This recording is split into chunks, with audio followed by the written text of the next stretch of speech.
Good morning class. स्वागत है आपका सिविल वॉर रूम ऐप में, जहां हमारे पास क्वेश्चन आंसर बैच चल रहा है। उसमें आज हमारे पास डे 13 की क्लास है, जिसमें हमारे पास पिछले डे 12 में जो हमने simple test on soil mechanics, जिसमें मेनली 3 पैरामीटर, जिसमें वाटर कंटेंट, स्पेसिफिक ग्रेविटी और बल्क डेंसिटी या फील्ड डेंसिटी के बारे में रिवीजन किया था, और उनके कोडल प्रोविजन कोड में जो किस कोड में कौन से पार्ट में 27-20 के किस कोड में आता है वो है। अब फील्ड डेंसिटी और या फिर सिंपल टेस्ट से रिलेटेड कुछ क्वेश्चंस है जो आपको आने चाहिए, उनके बारे में हम यहाँ डिस्कस करेंगे। ठीक है, उनके बारे में यहाँ डिस्कस करेंगे। ठीक है, तो सबसे पहले क्वेश्चंस हैं, आप क्रम पे ध्यान ना दें। ये कुछ क्वेश्चंस है जो आपको कम से कम आने ही चाहिए। इसके अलावा एक शीट और है जिसमें न्यूमेरिकल पार्ट होगा, वो भी कवर कराएंगे, वो आर एगोर बुक में मिलेंगे। ठीक है, ये हमारे पास basics of civil engineering book के हैं। ठीक है, तो यहाँ पर क्वेश्चन नंबर 27 277 ये क्या कह रहा है? Which one of the following method is most accurate to determine water content. ये थ्योरी में बहुत बार रिपीट होता है, आपको बहुत अच्छे से पता है। ओवन ड्राइंग मेथड जो होता है वो सबसे मोस्ट एक्यूरेट मेथड की कैटेगरी में आता है। लेबोरेटरी मेथड है, 24 घंटे तक अपने पास टाइम लगता है ओवन ड्राइंग होने में, तो यहाँ पर कोई बहुत बड़ी बात नहीं है। Oven drawing method most accurate method है, जिसमें हमारे पास टेम्परेचर्स के क्वेश्चन और आते हैं। 278 नेक्स्ट क्वेश्चन है, question number 278। In the oven drying method, determination of water content of soil sample, the temperature range of soil must be। कह रहा है कि ओवन ड्राइंग सैंपल में टेम्परेचर रेंज, जब नॉर्मल सॉइल सैंपल होता है, मतलब इनऑर्गेनिक सॉइल का सॉइल सैंपल होता है, तो उस केस में हमारे पास जो लिमिट होती है वो 105 से लेके 110 डिग्री सेंटीग्रेड की लिमिट होती है, जो 24 आवर तक ओवन में ड्राई किया जाता है सॉइल को।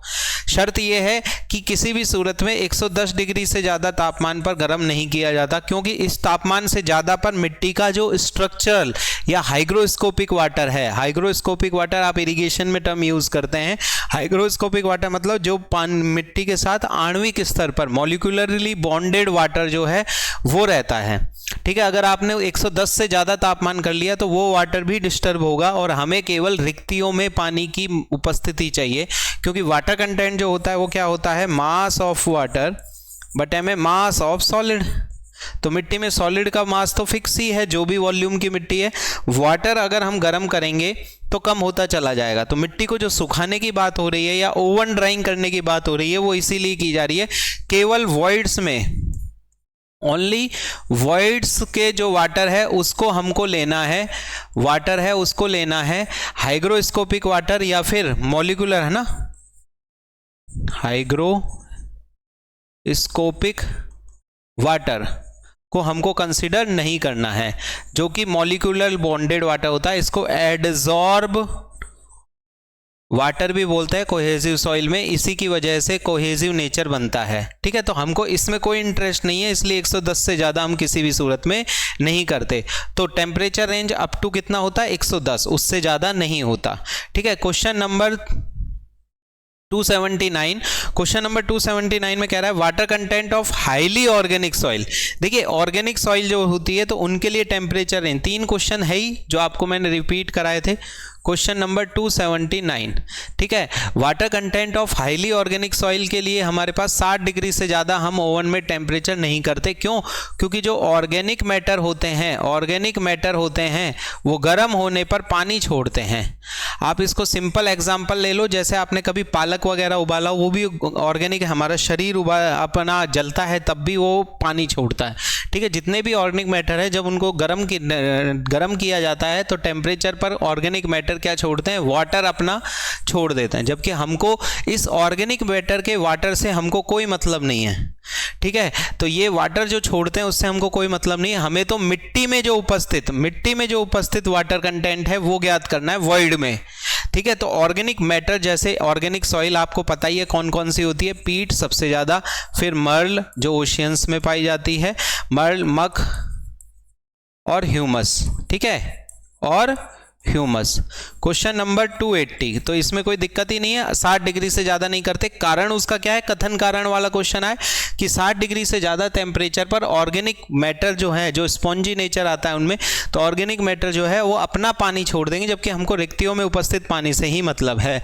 तो भैया यहाँ पर जो आंसर होगा ऑर्गेनिक सॉइल के लिए वो कितना होगा, 60 डिग्री। अब ऐसे ही हमारे पास क्या है, जिप्सम। जिप्सम में हमारे पास क्या होता है, जब जिप्सम की बात होती है तो जिप्सम कंटेंट होता है, ग्रीन कलर की मिट्टी होती है, तो उस केस में, जिप्सम के केस में हम किससे ज़्यादा नहीं करते, कभी भी 80 डिग्री सेंटीग्रेड से ज़्यादा नहीं करते। क्यों, जिप्सम का फॉर्मूला क्या है, CuSO4.2H2O,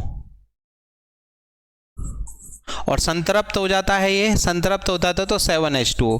हमें जिप्सम के मॉलिक्यूलर बॉन्डेड, जो जिप्सम के अणुओं के साथ जुड़े हुए पानी है, उसमें हमारा कोई इंटरेस्ट नहीं है।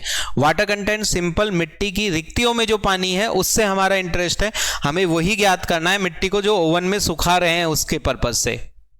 परंतु यदि कोई ऐसी मिट्टी है जिसमें हाईली जिप्सम कंटेंट है, तो भैया उस मिट्टी के साथ एक प्रॉब्लम ये है कि उसमें 80 डिग्री से ज़्यादा तापमान पर जिप्सम अपना आणविक जल छोड़ देता है, तो हमारा जो वाटर कंटेंट डिटर्मिनेशन है वो डिस्टर्ब हो जाएगा, एरर आएगी। इसलिए हाईली जिप्सम कंटेंट हो तो हम किससे डिग्री से ज़्यादा नहीं करते, 80 डिग्री से ज़्यादा नहीं करते। क्वेश्चन नंबर अगला, क्वेश्चन नंबर है 281। क्वेश्चन नंबर 281 में क्या कह रहा है, for proper field control, water content ज्ञात करने के लिए अगर फील्ड में बात करें तो फील्ड में हमारे पास जो सबसे सुटेबल मेथड है वो कौन सा है, कैल्शियम कार्बाइड मेथड। ठीक है, CaC2 मेथड, जिसमें कौन सी गैस निकलती है, जब वो पानी, मिट्टी के पानी से क्रिया करता है रिक्तियों में, तो उसमें जो गैस निकलती है वो एसिटिलीन गैस निकलती है। ये इनडायरेक्ट मेथड है और मोस्ट सुटेबल इन फील्ड में वाटर कंटेंट, और उसमें भी रोड कंस्ट्रक्शन की बात करें, क्योंकि रोड में जब हम कॉम्पैक्शन करते हैं तो जो लुब्रिकेशन के लिए वाटर यूज ऐड किया जाता है जिससे रोलर आसानी से मिट्टी को दबा पाए, तो रोड कंस्ट्रक्शन साइट्स में सबसे ज़्यादा यूज होने वाला मेथड है वो कैल्शियम कार्बाइड मेथड है। फील्ड में दो और मेथड हैं, सैंड बाथ मेथड और अल्कोहल मेथड, परंतु ये इतना एक्यूरेसी के साथ नहीं करते। इसमें वाइट पेपर, मिट्टी को सिंपल स्टोव पर गर्म किया जाता है, मिट्टी बजरी जो होती है, जो सैंड होती है, उसकी 30 सेंटीमीटर की लेयर बनाकर, पर उसमें भी मिट्टी के जलने की दिक्कत रहती है, क्योंकि देखिए ओवन ड्राइंग सैंपल में तो फिक्स टेम्परेचर कंट्रोल है हमारे पास कि ये 110 या 105 डिग्री से ज़्यादा नहीं जाएगा, परंतु जब आप स्टोव में गर्म करते हो तो भैया उस केस में हमारे पास टेम्परेचर का कोई कंट्रोल नहीं, लगातार टेम्परेचर बढ़ता है। तो सैंड बाथ मेथड में जब हम गर्म करते हैं मिट्टी को, तो उसमें जो मिट्टी की लेयर होती है 30 सेंटीमीटर की, और उसके ऊपर हम क्या रखते हैं, मिट्टी का सैंपल रखते हैं ट्रे में, ठीक है, और वो ट्रे में अगर हमारे पास कुछ ना आए तो व्हाइट पेपर के टुकड़े पटक देते हैं, और ये व्हाइट पेपर के टुकड़े जब ब्राउन और इसको चक्कू से, स्पैचुला से हिलाते रहते हैं, ठीक है। तो जब ये ब्राउन होने लगेगा, जब ये ब्राउन होने लगता है तो हमारा क्या होगा, जब ये ब्राउन होने लगते हैं तो हमारे पास क्या होता है, हम ये मान लेते हैं कि हमारा मिट्टी सूख गई है और फिर उसको तोल लेंगे। पहले गीली मिट्टी को तोल लिया, यानी जो भी सैंपल था उसको तोल लिया, फिर सूखा कर तोल लिया।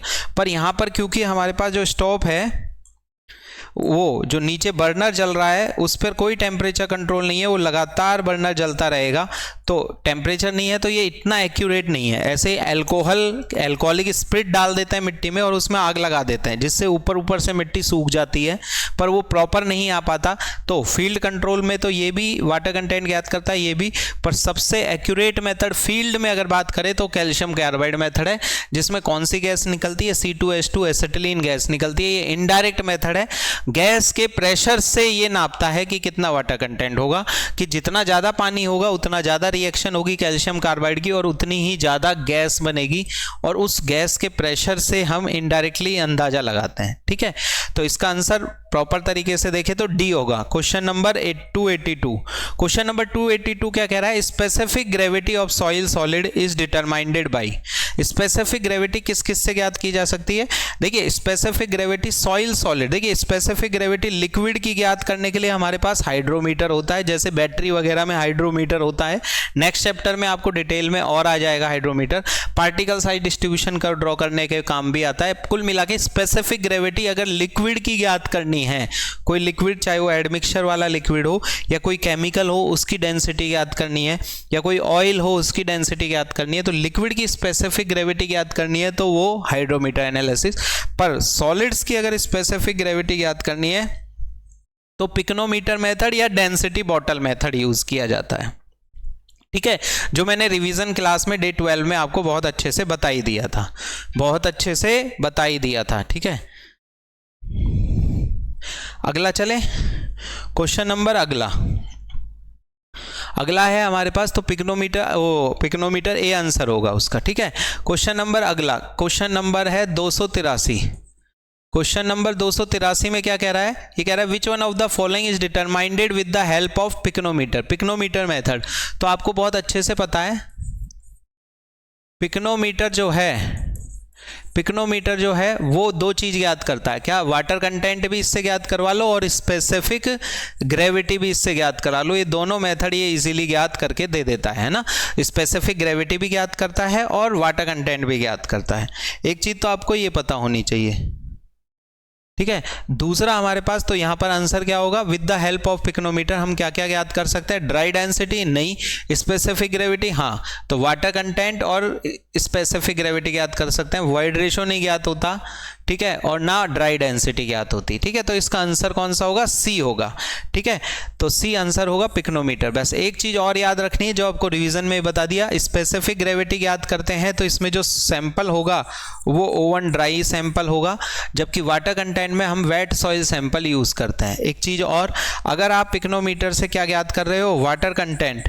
अगर वाटर कंटेंट ज्ञात कर रहे हो तो पिक्नोमीटर की 3 चीजें आपको आनी चाहिए। क्या? कि भैया इसमें 4 डब्बे बनाते हैं हम। पिक्नोमीटर का टेस्ट ऐसे ही होता है, 900 ml इसका आयतन होता है, कहीं कहीं 1000 ml भी बोल दो। ठीक है, तो सबसे पहले तो इसको खाली को तोल देते हैं, फिर इसका वजन ले लिया W1, फिर इसमें मिट्टी का सैंपल, जिस भी मिट्टी का वाटर कंटेंट ज्ञात करना है, और फिर तोल लेते हैं। अब यहाँ पर मिट्टी ड्राई होगी, स्पेसिफिक ग्रेविटी टेस्ट कर रहे हो तो, मिट्टी वेट होगी यदि वाटर कंटेंट ज्ञात कर रहे हो तो, फिर मिट्टी में जो मिट्टी तो है ही है, साथ में क्या और डाल देते हैं? साथ में पानी मिला देते हैं, फुल भर देते हैं और फिर तोल लेते हैं, हमारे पास कितना? W2। और लास्ट में हमारे पास क्या करते हैं? केवल और केवल पानी भरते हैं और फिर से तोल लेते हैं। ठीक है, तो ये W3 है और ये W4 है। ठीक है, तो ये हमारे पास वाटर कंटेंट ज्ञात करने का तरीका रहेगा। क्या? कि या में से तो या घटाना है, या में से या घटाना है। तो वाटर कंटेंट कैसे ज्ञात करते हैं? या में से या मतलब W2 माइनस में W1 बटे में W2 माइनस में W1, सॉरी,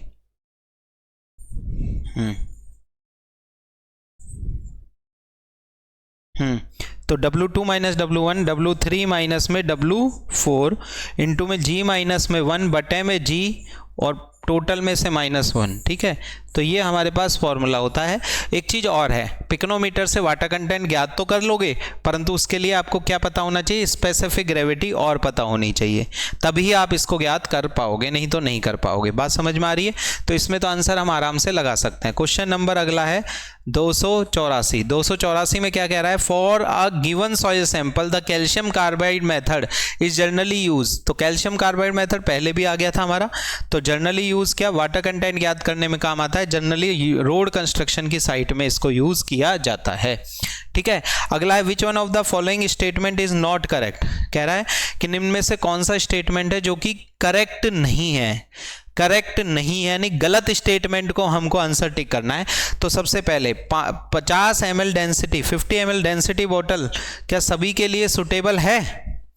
देखिए, तो 50 ml density bottle is suitable for all type of soil? नहीं, केवल और फाइन ग्रेन सॉइल जो कोहेसिव सॉइल है उनमें ही 50 ml डेंसिटी बॉटल को सुटेबल होती है, औरों के लिए नहीं होती। तो जो क्वेश्चन है which one of the following statement is not correct, तो ये तो गलत है। ठीक है, तो ऑप्शन ए हमारा गलत है, तो हमारा ऑप्शन ए सही हो सकता है। अगला, kerosene is used in density bottle क्या पैरोसिन में यूज होता है? देखिए हर जगह यूज नहीं होता, स्पेशल टाइप ऑफ सॉइल्स में ही यूज होता है ज्यादातर। डेंसिटी बॉटल सीमेंट की स्पेसिफिक ग्रेविटी भी ज्ञात करने काम आती है, ली चैटलर फ्लास्क की तरह, ठीक है। तो वहां से भी ज्ञात करते हैं, तो वहां से हमारे पास जब ज्ञात करते हैं तो वहां पर हम केरोसिन यूज करते हैं, या फिर ऐसी मिट्टी जो पानी के साथ रिएक्ट करती है उनके लिए यूज होता है, हर जगह यूज नहीं होता। देखिए 500 ml का फ्लास्क जो है is used only for fine grain soil. एक बार वापस से पिक डी ऑप्शन को पकड़ो, pycnometer is used only for coarse grain soil. Pycnometer coarse grain soil के लिए ही सुटेबल होता है, फाइन ग्रेन सॉइल में पिक्नोमीटर सुटेबल नहीं होता। क्यों?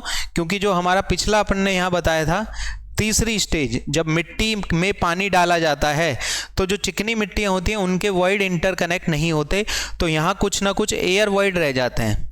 जबकि ये फॉर्मूले जो ड्राइव किए जाते हैं वो स्टेज 3 में 0 एयर वॉइड मान के ही की डेरिवेशन किया जाता है। तो चिकनी मिट्टी में केवल ऊपर से पानी मिलाएं और सारी की सारी मिट्टी का एयर बाहर निकल जाए, पॉसिबल नहीं है। हाँ, coarse grain soil, Sandy soil होती हैं, उनके वॉइड्स इंटरकनेक्ट होते हैं, पानी अपने आप ही जगह बनाता हुआ सभी रिक्तियों में पहुंच जाएगा। जब रिक्तियों में पहुंच गया तो एयर बाहर निकल जाएगी। तो तीसरे स्टेप में जो एयर है, 0 एयर वॉइड है, वो कंडीशन कोहेजन लेस सॉइल में तो अचीव हो जाती है, चिकनी मिट्टियों में अचीव नहीं होती। इसलिए पिक्नोमीटर मेथड चिकनी मिट्टियों में सुटेबल नहीं होता। ये चीज आपको आनी चाहिए, ठीक है। तो ये कह रहा है कि pycnometer is used only for coarse grain soil, ठीक है। तो बिल्कुल सही है। किसके लिए यूज किया जाता है? Only for coarse grain soil के लिए यूज किया जाता है। तो अब इस क्वेश्चन की क्रेडिटेबिलिटी थोड़ा सा दिक्कत ये है कि इसमें अगर कहे कि नॉट करेक्ट की जगह करेक्ट, तो ए स्टेटमेंट गलत, ठीक है।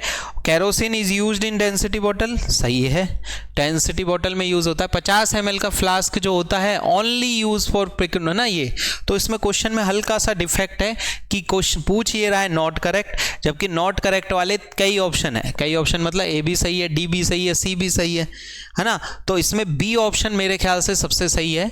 तो क्वेश्चन में एक बार करेक्शन कर सकते हैं आप, इसमें 285 में क्वेश्चन में करेक्शन क्या करेंगे? क्वेश्चन में करेक्शन ये करेंगे कि ये नॉट करेक्ट वाला वर्ड हटा दो एक तो correct with respect to specific gravity, और फिर हम बी आंसर को टिक कर सकते हैं, फिर हम बी आंसर को टिक कर सकते हैं, ठीक है।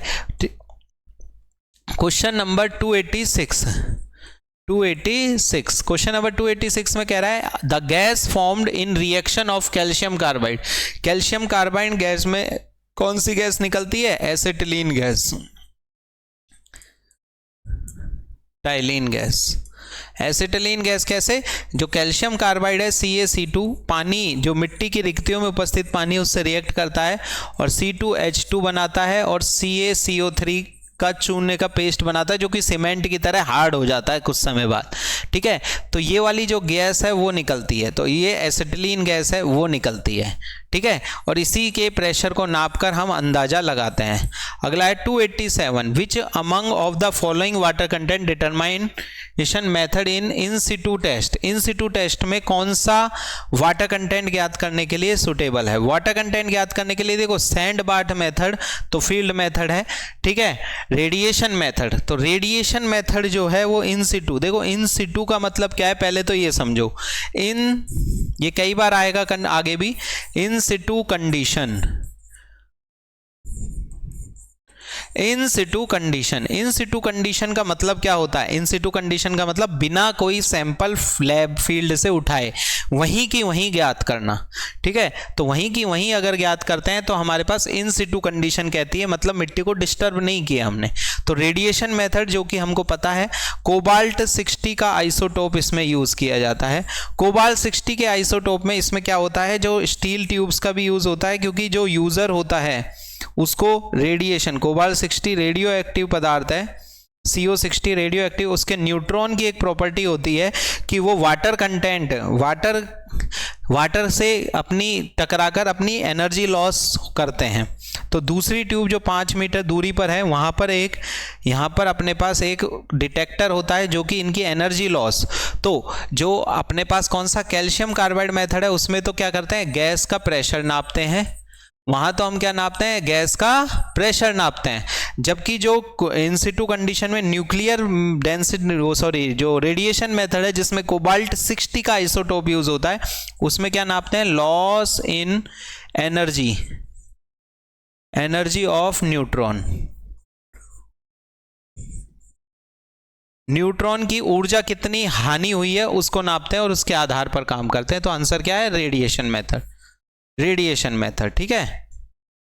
क्वेश्चन नंबर अगला है 288। क्वेश्चन नंबर अगला है 288। ये कह रहा है which one of the following method is not use to determine water content in soil. ये कह रहा है कि कौन सा मेथड है जो यूज नहीं होता। तो ओवन ड्राइंग होता है, सैंड बाथ मेथड होता है, एल्कोहल मेथड होता है। ठीक है। तो ये कोन पेंट्रेशन मेथड जो होता है बेसिकली ये तो बियरिंग कैपेसिटी शियर स्ट्रेंथ ज्ञात करने में होता है। तो आंसर यहां पर क्या होगा, ए। ठीक है, कोई दिक्कत ही नहीं है। क्वेश्चन नंबर है 289। क्वेश्चन नंबर है 289। ये कह रहा है field density of soil can be found by which of the following method. कह रहा है कि फील्ड डेंसिटी कहां पर ज्ञात होती है। ठीक है, तो जब भी क्वेश्चन में एक चीज तो ये याद रखो कि फील्ड डेंसिटी बोले या simple density, soil density of soil बोले या फिर बल्क डेंसिटी बोले, बल्क डेंसिटी ऑफ सॉइल बोले, इसका मतलब एक ही बात है ना। तो बल्क डेंसिटी, अब बल्क डेंसिटी ऑफ सॉइल जो है वो कह रहा है कैन बी फाउंड, तो सैंड रिप्लेसमेंट मेथड ही हमारे पास बल्क डेंसिटी ज्ञात करता है, जो कि एक होल मेथड है जहां पर लेयर जो कॉम्पैक्टेड है वो फील्ड में हम ज्ञात कर सकते हैं। बाकी sand compaction method, compression method और एब्जॉर्प्शन मेथड, इनसे कोई मतलब नहीं है। तो फील्ड डेंसिटी के लिए हमारे पास कुछ चीजें हैं। अब इस क्वेश्चन के बाद कुछ थ्योरी मैंने आपके लिए अलग से डिजाइन की है, उस थ्योरी के नोट्सों को पहले डिक्टेट कर देते हैं और इनको आप जरूर देखिएगा। ठीक है, और नोट भी कर लीजिएगा अपने नोट्सों में, जिससे कि फील्ड डेंसिटी से रिलेटेड आपके सारे क्वेश्चन क्लियर रहें। ठीक है, तो फील्ड डेंसिटी से रिलेटेड कुछ क्वेश्चन है जो पेज आगे मिलेंगे आपको, जब नोट्स भी आप स्क्रॉल करोगे तो आगे की पीडीएफ में नोट्स मिलेंगे। ठीक है,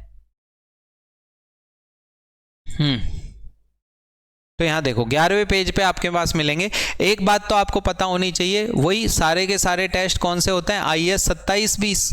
ठीक है, IAS 27-20 में हमारे पास इसको किया जाता है। उसमें सबसे पहला मेथड जो है, 5 मेथड मेनली यूज होते हैं, जिसमें सबसे पहला कौन सा है, कोर कटर मेथड। सबसे पहला कौन सा है, core cutter method. Core cutter method 27-20 के पार्ट 29 का पार्ट है। 29, 28, 29 और 33, ये 3 नाम याद रखना है।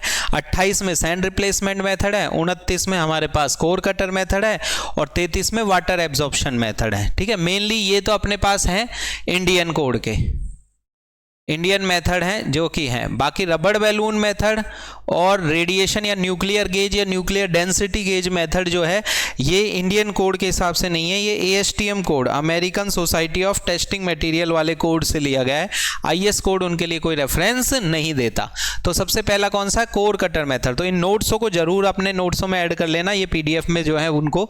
तो ये कौन सी सॉइल के लिए सुटेबल, देखो कोर कटर मेथड में एक चीज होती है, कोर कटर मेथड में जो हमारे पास कोर कटर होता है उसको हैमर की मदद से ठोकते हैं, गाड़ते हैं, और जब वो हैमर की मदद से गड़ जाता है तो वो आराम से पूरी चिकनी मिट्टी अगर हो तो उसमें से कोई सैंपल इंटैक्ट होकर निकल जाएगा। इंटैक्ट का मतलब क्या है, मान लो अगर ये कोर कटर है हमारा और इसको मैंने गाड़ दिया तो मिट्टी इसमें चिपक जाएगी और इसी के साथ बाहर आ जाएगी, तो सैंपल कलेक्ट किया जा सकता है, इंटैक्ट होकर बाहर आ जाएगा। तो क्योंकि यहाँ पर आ सकता है और सॉइल और सिलेंडर का वॉल्यूम हम नोट ही कर लेते हैं। तो कैसे ज्ञात होता है ये तो मैंने आपको डिटेल में जो रिवीजन है वहाँ बता दिया, वापस हम लेक्चर को लेंथी नहीं करेंगे। पर कोर कटर मेथड से रिलेटेड क्या पता होना चाहिए, एक तो ये पार्ट 29 में है। ठीक है, कौन से पार्ट में है, पार्ट 29 में। कौन सा कोड, 27-20। दूसरा कौन सी सॉइल के लिए ही सुटेबल है, कोहेसिव सॉइल के लिए, सिल्टी सॉइल, चिकनी मिट्टी या फाइन ग्रेन सॉइल के लिए ही सुटेबल है, क्योंकि ये क्वेश्चन आपको बार बार परेशान करेंगे। ठीक है, तो यहां पर याद हो गया चिकनी मिट्टी, क्योंकि चिकनी मिट्टी कोर कटर के साथ इंटैक्ट होकर स्टिकी होकर बाहर आ जाती है, तो हम सैंपल निकाल सकते हैं। ठीक है, अब इसका जो एडवांटेज होता है, एडवांटेज क्या है, कोर कटर 10 से 15 मिनट में कर लेता है। पहले खाली कोर कटर को तोलो, खाली को तोड़ो, पहले खाली को कोर कटर को तोड़ लेते हैं हम, फिर क्या करते हैं भाई, खाली कोर कटर जिसका आयतन हमको पता है कितना होता है, 1000 ml। ठीक है। दूसरा फिर इसमें क्या करते हैं, मिट्टी जो आ गई उसके साथ उसको तोल लेते हैं, और मिट्टी की बल्क डेंसिटी क्या होती है, मिट्टी का टोटल मास, तो W1 है, ये W2 है, तो W2 माइनस W1, मिट्टी के साथ कोर कटर और बिना मिट्टी का कोर कटर, तो मिट्टी का वजन आ गया। और आयतन, आयतन हमारे पास कितना है, 1000 ml है, ठीक है, 1000 मिलीलीटर। तो यहाँ से बल्क डेंसिटी सीधी सीधी आ जाती है ग्राम पर मिलीलीटर या सेंटीमीटर क्यूब में, ठीक है। तो यहाँ पर यही है। कौन सी सॉइल में ये यूज़ नहीं होता, ग्रेवल सॉइल, हार्ड सॉइल में तो ये जाएगा ही नहीं। कोहेसिव सॉइल है और वो भी हार्ड पैन है तो भी कोर कटर यूज़ नहीं होगा, क्योंकि हैमर हम हैंड मिक्स से कर रहे हैं, तो हैंड से कर रहे हैं तो वहाँ पर भी ये नहीं जाएगा, ठीक है। तो क्ले सॉइल जो है वो कोर कटर मेथड के लिए सुटेबल है। ग्रेवल सॉइल, हार्ड सॉइल और लूज सैंडी सॉइल में इसको यूज़ नहीं किया जा सकता, बिल्कुल याद रहेगा। दूसरा जो हमारे पास है वो कौन सा है, दूसरा हमारा है sand replacement method. Sand replacement method, और सैंड रिप्लेसमेंट मेथड कौन से पार्ट में, पार्ट 28 में है, 27-20 के, ठीक है। कौन सी सॉइल के लिए सुटेबल है, याद रख लो, ये नोट्स मैंने बना ही दिया आपके पास। कोर्स ग्रेन सॉइल और सैंडी सॉइल के लिए सुटेबल है केवल, ठीक है। चिकनी मिट्टियों में सैंड रिप्लेसमेंट मेथड को हम यूज नहीं करते। कॉम्पैक्टेड एम्बैकमेंट, आप जब भी देखोगे, देखो रोड कंस्ट्रक्शन की जब बात होती है, कॉम्पैक्टेड एम्बैकमेंट, तो कॉम्पैक्टेड एम्बैकमेंट कहाँ बनते हैं, कॉम्पैक्टेड एम्बैकमेंट बनता कहाँ पर है, जब हम रोड कंस्ट्रक्शन या कोई अर्थन डैम की साइट बनाते हैं वहाँ पर कॉम्पैक्टेड एम्बैकमेंट बनता है, ठीक है। तो वहाँ पर जब वाटर कंटेंट ज्ञात करना होता है तो कैल्शियम कार्बाइड मेथड काम आता है, ठीक है। और जब उसका बल्क डेंसिटी ज्ञात करनी होती है तो सैंड रिप्लेसमेंट मेथड काम आता है। कौन सा मेथड काम आता है, सैंड रिप्लेसमेंट मेथड काम आता है। और बल्क डेंसिटी में जब वाटर कंटेंट का भाग दे देते हैं तो हमको वहाँ से क्या मिल जाती है, ड्राई डेंसिटी मिल जाती है, ठीक है। और मिट्टी की चीज़ों के कॉम्पैक्शन का अंदाज़ा लगाना आसान होता है, क्योंकि उसकी मदद से हम रिलेटिव डेंसिटी निकाल लेते हैं। रिलेटिव डेंसिटी पार्ट 14 में है, ठीक है। तो वापस से, तो जो कॉम्पैक्टेड एम्बैकमेंट है वो ग्रेवल सॉइल, सैंडी सॉइल, उनमें काम आता है। किन में काम नहीं आता, सॉफ्ट क्ले और सैचुरेटेड चिकने मिट्टियों में ये काम नहीं आता, ठीक है। फील्ड में इसको यूज़ किया जाता है, ठीक है। अगला रबड़ बैलून मेथड, तीसरा जो मेथड है, इन नोट्सों को आप जरूर पढ़ लेना, अपने नोट्सों में ऐड कर लेना, रबड़ बैलून मेथड। अब देखिए रबड़ बैलून मेथड जो है वो इंडियन कोड से नहीं है, इसलिए इसमें कोड का रेफरेंस भी ASTM, याद नहीं रखना, याद नहीं रखना, लिख लो, यहाँ लिख देता हूँ। पर ये एक बात पक्की है, ये इंडियन कोड में नहीं है, ASTM D2167 में है। रबड़ बैलून मेथड भी वही कॉम्पैक्टेड एम्बैकमेंट में काम आता है और रोड सबग्रेड की कॉम्पैक्शन को नापने काम आता है। उसमें रबड़ बैलून में होता कैसा है, थ्योरी जो सॉइल की है उसमें आपको डिटेल में पढ़ा रखा है मैंने, वहाँ देख सकते हो आप, ठीक है। क्विक मेथड है, रीयूजेबल इक्विपमेंट है, बार बार इसको यूज़ किया जा सकता है, ठीक है। बलून जो होता है बेसिकली होता कुछ नहीं है, जो हमारा होल काटते हैं हम फील्ड में, जो भी हमने होल काटा है उसका आयतन नापने के लिए बलून का मेथड का यूज़ किया जाता है। बलून में पानी ड्रॉप किया जाता है और बलून उसकी शेप ले लेता है और बलून में जितना पानी अंदर जाता है उसको नोट कर लिया जाता है, उसकी जो ट्यूब होती है उसी में ही, ठीक है। तो वहाँ से वो निकाल लेता है। पर मोटा मोटा आपको क्या याद रखना है, कॉम्पैक्टेड और रोड ये सबग्रेड में यूज़ होता है रबड़ बैलून मेथड। कौन से में यूज़ नहीं होता, अगर ग्रेवल सॉइल होगी तो वहाँ पर बलून में तो एक छोटी सी भी पिन चुभ जाती है तो बलून फूट जाता है, वही कहानी है। क्योंकि एकदम से पानी ऊपर से आता है ट्यूब में से, तो पानी आता है तो जो हमारे पास ये होल जो हमने खोदा है सैंपल निकालने के लिए, उसमें अगर ग्रेवल सॉइल होगी तो उसके शार्प एज होंगे, और शार्प एज होंगे तो जो बलून होगा वो एकदम से ब्लास्ट फट जाएगा और पानी सब अंदर चला जाएगा और हमारा मेजरमेंट फेल हो जाएगा।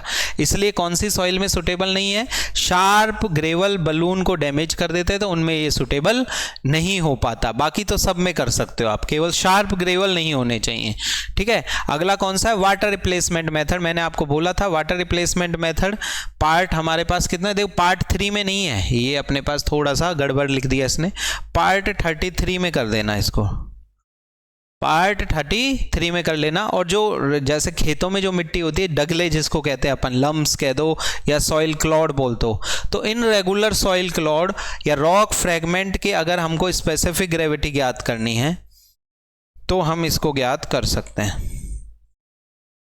ठीक है। तो हम इसको ज्ञात कर सकते हैं।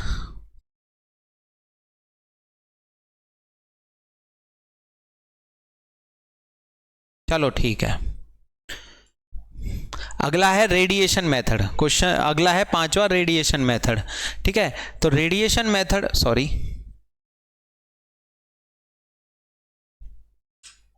हाँ, रेडिएशन मेथड जो है ये भी इंडियन कोड से नहीं है, वो ये ASTM वाला है, याद नहीं रखना।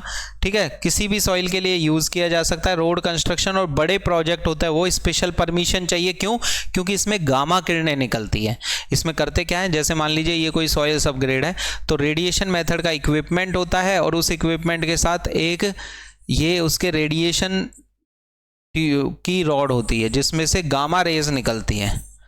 गामा रेज निकलती है और उस गामा रेज के जो एनर्जी में डिफरेंस आता है उसकी मदद से हम तीनों रीडिंगें इसके मीटर पे आ जाती हैं।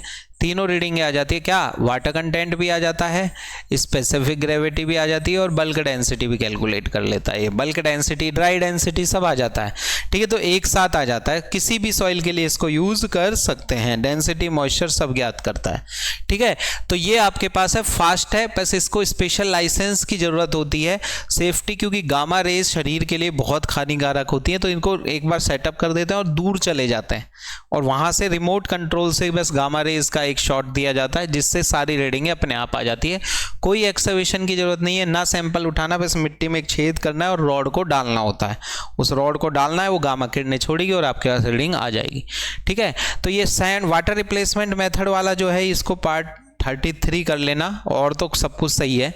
तो यहाँ पर ये हो गया। ठीक है, अब हम क्वेश्चन पे आते हैं। अगर ये थ्योरी आपकी क्लियर है तो अब हमारे पास एक बार क्वेश्चन पे आते हैं जो हमारे डेंसिटी वाले क्वेश्चन आपको परेशान करेंगे। ठीक है, अब परेशान नहीं करने चाहिए। वापस से देखो क्वेश्चन नंबर 291। क्वेश्चन नंबर 291 क्या कह रहा है? ये कह रहा है which method is used to determine density of fine grain soil. अब देखो, जैसे ही फाइन ग्रेन सॉइल की बात हुई तो कौन सा मेथड है? कोर कटर मेथड, क्योंकि उसमें सैंपल आ जाता है बाहर। ठीक है, आराम से कर सकते हो। तो आंसर क्या होगा? बी। अगला क्वेश्चन नंबर है 292। Question number 292। क्वेश्चन नंबर 292 क्या कह रहा है? Which method is used to determine the hard and gravel soil density. Determine density of hard और gravel soil. Hard gravel soil के लिए हमारे पास कौन सा सुटेबल होगा? Sand replacement method. Sand replacement method. Rubber balloon method नहीं हो सकता क्योंकि ग्रेवल सॉइल जो होगी तो वो दिक्कत करेगी उसको। कोर कटर चिकनी मिट्टी के लिए। और रेडिएशन मेथड जो होता है वो तो हर जगह है ही नहीं, स्पेशल कंडीशन आएगी तभी हम करेंगे। ठीक है, क्वेश्चन नंबर अगला, क्वेश्चन नंबर 293। क्वेश्चन नंबर 293 ये क्या कह रहा है? Which method is used to determine the density of cohesive soil. जैसे ही कोहेसिव सॉइल आए तो हमारे पास आंसर कौन सा है? बी। और बी कौन सा आंसर है? Core cutter method. ठीक है, question core cutter method, B option. Question number हमारे पास है 294। क्वेश्चन नंबर 294 क्या कह रहा है? Which of the following method is not use for measuring in Situ density of compacted soil. ये कह रहा है कि इन सिटू डेंसिटी के लिए यूज नहीं किया जाता। Is not use for measurement in Situ density. देखो, नॉट का मतलब क्या है? कैसा ग्रांडे मेथड से डेंसिटी ज्ञात ही नहीं होती। न्यूक्लियर गेज से हो सकती है, radiation method, water replacement method, इनसे हम फील्ड में ज्ञात कर सकते हैं। क्योंकि जो वाटर रिप्लेसमेंट मेथड है वो भी सॉइल का लम्ब होता है, जो कि सॉइल जो होती है उसके लम्ब्स होते हैं, डगले होते हैं, उनको बिना डिस्टर्ब करे सीधा ज्ञात करते हैं, यानी कोई खोदा खादी नहीं कही जाती। तो वाटर रिप्लेसमेंट मेथड है वो भी इन सिटू कंडीशन, क्योंकि सॉइल का जो डगला होता है उसको उठाया, उसके ऊपर पैराफिन वैक्स की परत चढ़ाई और नोट कर लिया। ठीक है, पूरा मेथड। ठीक है, तो ये हमारे पास है। तो कैसा ग्रांडे मेथड लिक्विड लिमिट ज्ञात करने का काम आता है। ठीक है, तो इसका कोई लेना देना ही नहीं। तो क्वेश्चन नंबर 294 का डी आंसर होगा। बाकी radiation method, nuclear density method और इनसे हम वाटर कंटेंट ज्ञात कर सकते हैं, स्पेसिफिक ग्रेविटी ज्ञात कर सकते हैं। Question number 295।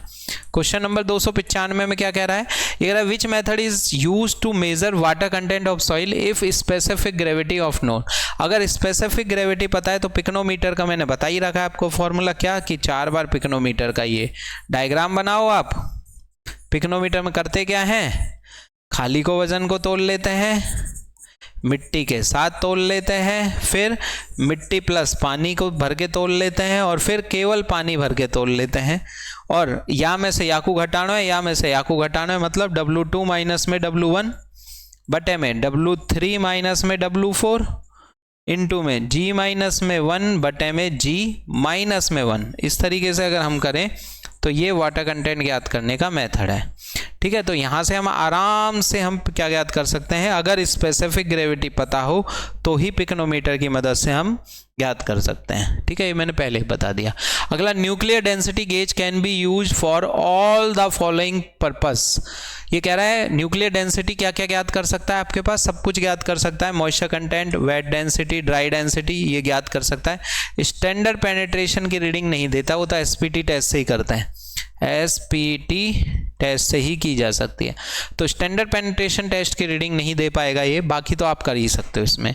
ठीक है, तो एसपीटी टेस्ट, तो भैया न्यूक्लियर डेंसिटी गेज में अपने पास गामा किरणें छोड़ी जाती हैं जिससे वाटर कंटेंट की रीडिंग आ जाती है। बल्क डेंसिटी और वाटर कंटेंट अगर हमारे पास आ जाता है तो भैया ड्राई डेंसिटी हम आराम से निकाल सकते हैं।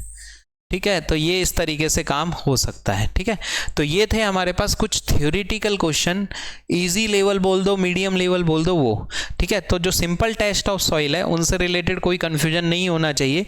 बाकी आगे की पीडीएफ जो मैंने ये आपके लिए अलग से ऐड ऑन की है नोट्सों को, इनको नोट्सों में ऐड कर लें, जब पार्ट और वो, और 3 को 33 कर लीजिएगा। ठीक है, बाकी तो कोई दिक्कत वाली बात है नहीं, आपके लिए ये कंप्लीट सॉल्यूशन है। ठीक है, अब थोड़ा सा हम आरेगोर के 3 या 4 क्वेश्चन ही करेंगे, ज़्यादा नहीं करेंगे, जो न्यूमेरिकल टाइप, जो आपको इस चैप्टर की पूरी क्लियरिटी दे देगा, देन ख़त्म। उसके बाद हम आगे चलेंगे नेक्स्ट चैप्टर, जिसमें हमारा इंपॉर्टेंट चैप्टर रहेगा वो कौन सा, इंडेक्स प्रॉपर्टी, जिसका रिविज़न करेंगे। और ये है, इस कोर्स से आपको जुड़ना है तो आप मुझे कॉल कर लीजिए।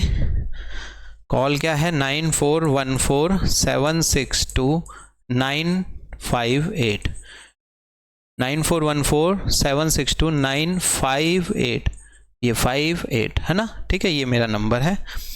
धन्यवाद।